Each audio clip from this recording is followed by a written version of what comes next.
sont rassemblés des hommes et des femmes. S'ils sont habillés de deux couleurs distinctes, c'est qu'ils s'inscrivent dans la parité homme-femme qui marque chaque être humain, issu d'un homme et d'une femme, comme la marque propre de l'humanité, composée de deux groupes d'égale dignité, les femmes et les hommes. Mais voilà que surgit un jeune portant deux ailes.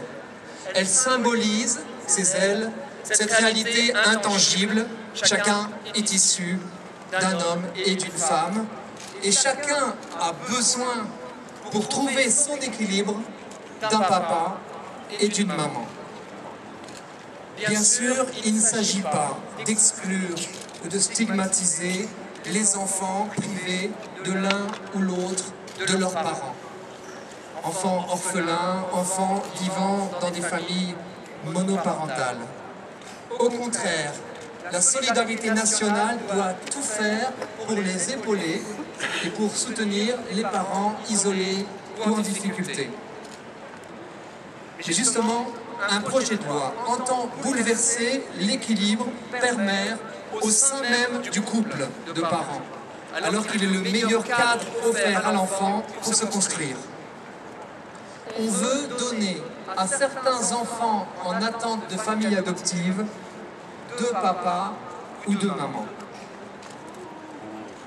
Mais cela les prive inévitablement soit d'une maman, soit d'un papa.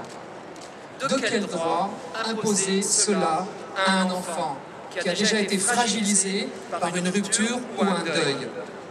De quel droit lui imposer une fiction en tentant de lui faire croire que l'on pourrait être l'enfant de deux hommes ou de deux femmes? On ne ment pas aux enfants.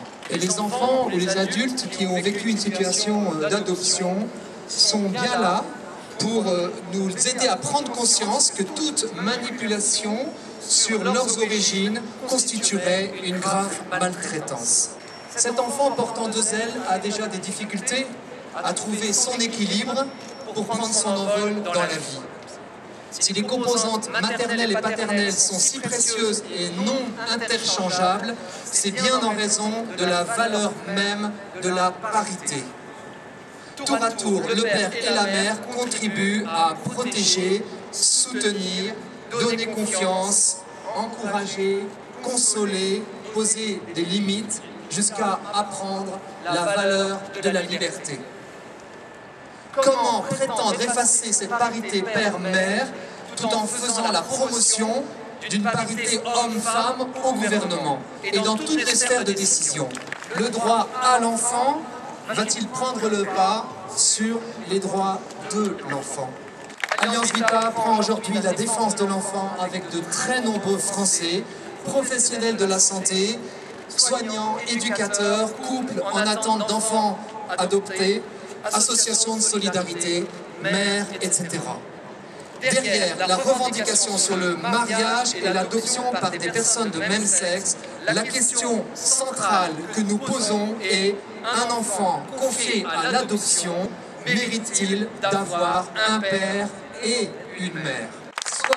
63% des Français, et certainement bien plus lorsque ce débat aura été mieux explicité, nous disons oui.